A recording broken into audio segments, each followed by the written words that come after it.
অল্প সময় আপনাদের কাছে দুই চার কথা বলবো ভাইরা। হয়তো আমরা এই বৈঠকে কেউ সিস্তিয়া, কেউ কাদরিয়া, কেউ নকশবন্দিয়া, কেউ মুজাদ্দিদ আল ভেসানি রহমাতুল্লাহ, চারু তরিকার যে কোনো ভাই আমরা আছি, কথা বলুন ঠিক কিনা? আমরা সবাই এক প্লেটের লোক, তরিকা ভিন্ন কিন্তু প্লেট একটা, আমলের মর্যাদা ভিন্ন কিন্তু মুরিদান একটা। চারোটারই গুরু হলো এক, মুহাম্মদুর রাসূলুল্লাহ জুরাকান সাল্লাল্লাহু আলাইহি ওয়াসাল্লাম। আমাদের চার তরিকার মধ্যে কোনো মতভেদ থাকার কি দরকার আছে? আওয়াজ দিয়ে বলুন আছে? নাই। কিন্তু অনেক জায়গায় আছে, সিস্তিয়ারা বলে কাদরিয়া ভালো না, কাদরিয়া বলে নকশবন্দিয়া ভালো না, নকশবন্দিয়া বলে মুজাদ্দিদিয়া ভালো না। যদি এরকম পাল্লাফালি কেউ আছে তো আজকে বসেন নাকি, তাহলে ভালো মন্দ সব বোঝা যাবে নাকি ভাই? তবে কথা হলো কি, আল্লাহ দুনিয়ার জমিনে ভাই এক সময় কালে আমাদের চুলদাড়ি কাঁচা ছিল, এখন আমার চুলদাড়িও পাইকে গেছে, চোখের জ্যোতি কইমা গেছে, শরীরের শক্তি কমে গেছে। ভাই বলুন তো, এই অবস্থাটা প্রায় লোকের আসে নাই? একটু আওয়াজ দিয়ে বলেন আসে নাই? ও বাবা জিরা অহংকার, আল্লাহ বলেন ইয়া আইয়ুহাল্লাযীনা আমানু লা তুলহিকুম আমওয়ালুকুম ওয়ালা আওলাদুকুম আন যিকরিল্লাহ ওয়া মান ইয়াফআল যালিকা ফাউলাইকা হুমুল খাসিরুন। জোরে বলুন সুবহান। আল্লাহ এই আয়াতের দ্বারা প্রত্যেক মানুষকে সাবধান করতেছে। লা না তুলহিকুম আমওয়ালুকুম, আমওয়াল মানে ধন সম্পদ। বান্দা তোমার সম্পত্তি আছে, তুমি তার বড়াই দেখায়ও না, কারণ তোমার একদিন চুল পাকবে, চোখের পাওয়ার কমবে, শরীরের শক্তি কমবে। আল্লাহ বলে নাই গো ওয়ালা আওলাদুকুম, আওলাদ তোমার জন বাহাদুরি, তোমার লাঠির জোর বেশি, তোমার আত্মীয় স্বজন বেশি, আরেকজন ব্যক্তির একটা বেড়া আছে দেখে তোমার 10টা পোলানি যায়, তারা যাইতে তুমি মাইরো না। আল্লাহ কোরআনে দেয় নাই আন যিকরিল্লাহ, তোমরা সব সময় আমি আল্লাহকে স্মরণ করো। ওয়া মান ইয়াফআল যালিকা ফাউলাইকা হুমুল খাসিরুন, আল্লাহর পক্ষ থেকে এই বাণী দেওয়ার পরও যদি বান্দা গাফিলতি করে, পরকালের দিন তাদের ক্ষতিগ্রস্ত হয়ে যাবে। ভাই আল্লাহ আফসোস করে নাই? ভাই একটু আওয়াজ দেন, আল্লাহ কি বলে নাই? কিন্তু আমাদের দেশে আমাদের মানুষগুলি হাইরে দুনিয়ার অহংকার, টাকার অহংকার, কত কি ক্ষেতের আল নিয়ে টানাটানি, এক তরিকা আর এক তরিকার টানাটানি। ই কয় আমগুলো মুখ হুজুর ভালা, উই কলো মুখ হুজুর কৃষক আনছে, বলে কে কলো হুজুর তো আমরা বয়াত করি না, হুজুর এটা ভালো না। দেন কত সাড়ি বাই করা আরম্ভ করছে। আমার যে মানব দেহা, আমার মাথা থেকে পা পর্যন্ত, এই বাবাজিরা তরিক সম্বন্ধে নিয়ে গেলে তো বহুত লম্বা হবে। আমার মাথা থেকে পা পর্যন্ত আমি রিসার্চ করলাম না যে আমি মানুষটা কোন রাস্তায়, কোন দ্বারে, কি অবস্থায়, কি হালতে, কোন আমলে, কোন পর্যায়ে আছে। ভাই আমরা কি কেউ চিন্তা করি কি? ভাই একটু কথা কম চিন্তা করি কি? আমাদের দেশে খালি গুতাগুতি, মারামারি, পাল্লা মেরে ঠক দেয়। আমি তো দেখি দুনিয়ার ভিতরে যত ব্যবসা আছে, এই দুধের ব্যবসাটা একটু খাঁটি আছে, গোয়ালের ব্যবসাটা। কারণ 30 টাকা কেজি দুধ নিয়ে 28 টাকা কেজি বেচে, তাও সন্ধ্যের সময় হিসাব করে 72.5 টাকা লাভ। আমি তো দেখি এটি। আল্লাহ পাক মিজান সূরা আর রহমান, তার ভিতরে মিজানের কথা বললেন। মিজান ওজনকারী, তরজু পাল্লা।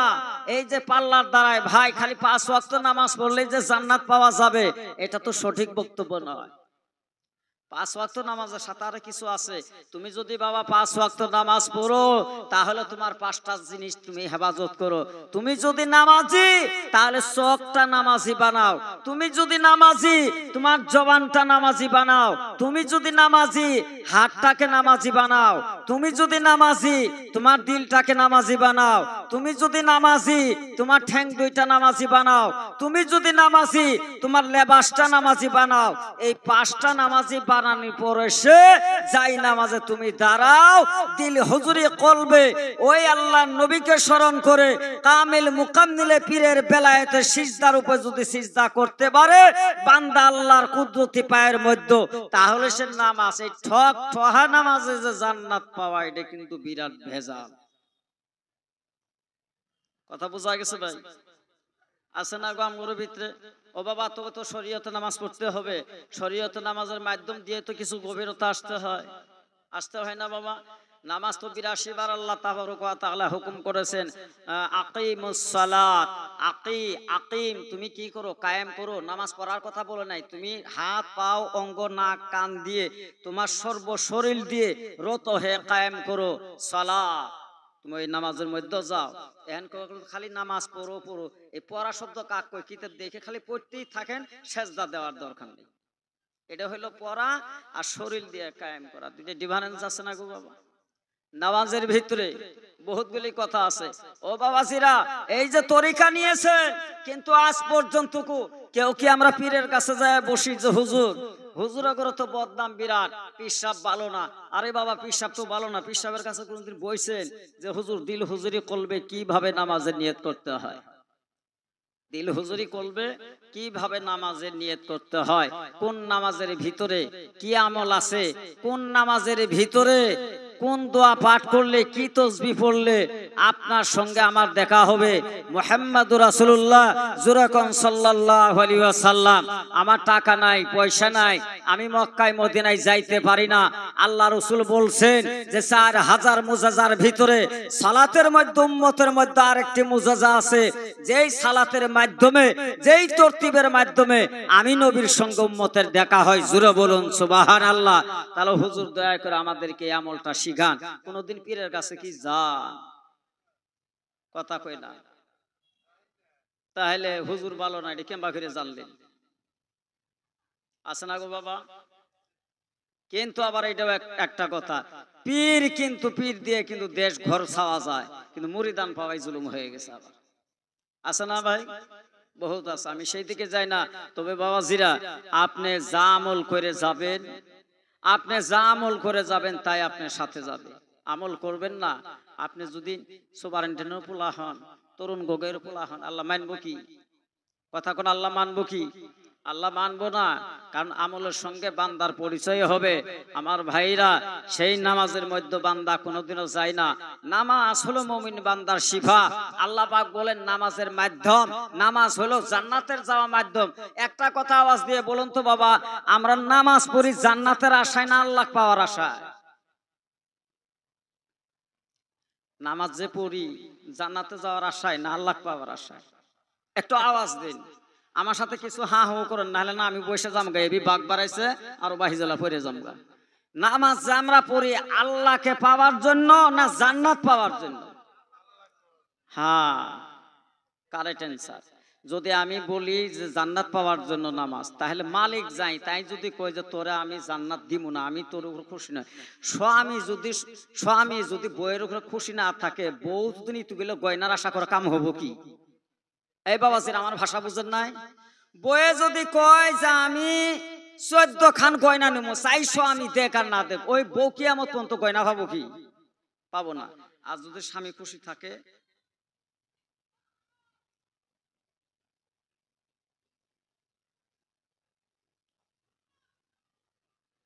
আমার চশমা ছাড়া তো দেখা অসুবিধা না, সুন্নতে খাতে না এবং হাকিকার। আচ্ছা, তবে যাই হোক, আল্লাহ যদি খুশি থাকে, এখন আল্লাহ আমাকে জান্নাত দেয় না জাহান্নাম দেয়, এই বিবেকটা আল্লাহ হয় না গো বাবা? এটা বিবেকটা আল্লাহ। কিন্তু আপনারা যারা তরিকপন্থী লোক আছেন, তারা একটু সাবধান হন, পীরের কাছে যান, এই দেহটা জরিপ করেন। ও বাবা, নামাজের ভিতরেও নামাজ আছে, আছে না গো ভাই? নামাজের ভিতরে নামাজ আছে, বর্তমান যদি গভীরে নামাজ না হয়, পাতলা নামাজ, সূরা মাউনুসে ফাওয়াইলুল লিল মুসাল্লিন আছে না গো বাবা? সূরা মাউনের ভিতরে ফাওয়াইলুল লিল মুসাল্লিন আল্লাহ ডাক দিয়ে বলেন, এই শব্দটার ভিতরে ফাওয়াইলুল লিল মুসাল্লিন, এমন মুসল্লি হবে তাদের নামাজটা কোনো গ্রহণযোগ্য হবে না, তাদের নামাজটা লোক দেখানো নামাজ হবে, তাদের নামাজটা দুনিয়ার পরহেজগারি দেখানো হবে, কিন্তু তাদের নামাজের ভিতরে আমি আল্লাহর মহব্বত থাকবে না। একটু কথা বলুন ঠিক কিনা? আছে না বহুত নামাজ পড়তে পড়তে করাহার পড়ে গেছে। আরে নামাজ পড়লে তো করাহার পড়বই, কিন্তু হারের মধ্যে তো কিছুগুলো দোষের কথা আছে। রাস্তা দিয়ে যায় তসবিহ নেই, সুবহানাল্লাহ সুবহানাল্লাহ আলহামদুলিল্লাহ, আল্লাহ বিনে কিচ্ছু হয় না, নবীর নামের গোষ্ঠী নেই। আছে না গো বাবা? যাই সম্প্রদায় থাকুক, আপনারা বোঝার চেষ্টা করবেন, কথাগুলোকে বোঝার চেষ্টা করবেন। আমি কোনো মাযহাবিয়া কোনো তরিকপন্থী মানুষকে বাবা আমি নেগলেক্ট করি নাই, আমার কথাগুলো একটু কান দিয়ে বুঝবেন। যেই নবী আল্লাহ দুনিয়ার জমিনে না দিলে, আল্লাহ 18,000 মাখলুকাত তামাম কুল্লু কায়নাত আল্লাহ একটা বালুর ধূলিকণা পর্যন্ত আল্লাহ সৃষ্টি করত না। জোরে বলুন সুবহান। আল্লাহ নবীকে জিজ্ঞাসা করা হলো, এক সাহাবাই জিজ্ঞাসা করলেন, ইয়া রাসূলুল্লাহ, নবী এবং রাসূল দুইটার মধ্যে পার্থক্য কি? আর আপনি যে নবী হয়েছেন, এইটা কখন থেকে আপনি নবী হয়ে গেলেন? আল্লাহ নবী বললেন, ও সাহাবা শুনে নাও, আদম আলাইহিস সালাতু ওয়াস সালামকে যখন কাদা মাটি গইলা ছিল, 8টা জায়গা থেকে মাটি নিয়ে এসে আদম নবীকে মাটির ছানা করেছিল। জোরে বলুন সুবহানাল্লাহ। এই বাবাজিরা, এই 8টা জায়গার কথা বলতে গেলে কোন জায়গার মাটি কতটুক সময় লাগাছে, বহুত লম্বা ওয়াজ হয়ে যাবে আমার ভাইরা। 8 জায়গার মাটি চাইনে যখন 3 ভাগে বিভক্ত করে ওই কাদা মাটিটা পানি রূপে পরিণত করলো, আমার নবী বলেন, তখন তার আগে থেকে আমি মুহাম্মদ, আমি আরশের নবী। একটু জোরে বলুন না মারহাবা। তাহলে আমগর নবী কি? যেমন তোমার নবী কি ভাই? একটু কথা বলুন, যেমন তোমার নবী কি? ও বাবাজিরা, চিন্তা করেন, আমাদের মানুষগুলি সে আল্লাহর কাজ করে না, তরিকার কাজ করে না। আমার ভাইরা, একদিন না একদিন এই দুনিয়া বুক থেকে আমাদের বিদায় হয়ে যাইতে হবে না গো ভাই। বহুত মুরব্বিয়ান আছেন, যুবকেরা আছেন, আপনারা কলিজার মধ্যে হাত দেন, হয়তো কারো বাবা এই দুনিয়ায় নাই, বোধহয় কারো বা মা গেছে, কারো বা ভাই গেছে, কারো বা আত্মীয় স্বজন গেছে না গো বাবা। কেউ না কেউ মাটির কবরে সে আছে বাবা। এই মাটির কবরে যে তারা গেল, কত দূরে রাস্তায় চলে গেছে আমার ভাইরা, আমার বন্ধুগণ। লক্ষ্য করে দেখেন, একটা লোক যদি জিন্দা থাকে, সে যদি আমেরিকানে থাকে, সে যদি আফ্রিকায় থাকে, লন্ডনে থাকে, আপনি যদি এই চরে থাকেন, খারপুরি চরে থাকেন, লোকটা যদি বাইসে আছে, বলুন তো মোবাইলের দ্বারা কানেকশন করা যায় কি না? যায় না? আচ্ছা, কই লন্ডন, কই আফ্রিকা, কিন্তু লোকটা যার বাইসে আছে, আপনার কোড নাম্বার জানা আছে, রিচার্জ আছে, ফোন নাম্বার আছে। হ্যালো ভাই, কোন আছো? আমি আমেরিকায় আছি। কো বাবা? বলো রমজান মাসের পরে যান। ও বাবাজিরা, এইখান থেকে আমেরিকা বেশি দূর না আপনার গ্রামের কবরটা বেশি দূর? কোনটা দূর বেশি? আপনার ঘরের কিনারে 3.5 হাত কবরের ভিতরে আপনার বাবা যে শুয়ে আছে, আপনার মা শুইল, আমেরিকার ভাইয়ের সঙ্গে কথা বলা যায়, কিন্তু 3.5 হাত কবরে তোলে মার সঙ্গে আর কথা বলা যায় না। একটু জোরে কথা বলুন ঠিক কিনা? ঠিক। এই মার সঙ্গে আর কথা বলা যায় না। তাহলে চিন্তা করুন, তাহলে আপনি আমি এই মাটির কবরে যাইতে হবে কিনা ভাই? মাটির কবরে যাইতে হবে। কি দেবে? আপনার 5 তলা বিল্ডিং, 5টা গাড়ি, অট্টালিকা বিল্ডিং সব কিছু আপনাকে রাইখে আপনাকে সাদা মার্কিন কাপড় দিয়ে পেঁচায় মাটির কবরে রাখে, আর ছোট্ট করে একটা দোয়া পড়ে দেন, মিনহা খালাকনাকুম, তাই পড়ে না গো, ওয়া ফিহা নুঈদুকুম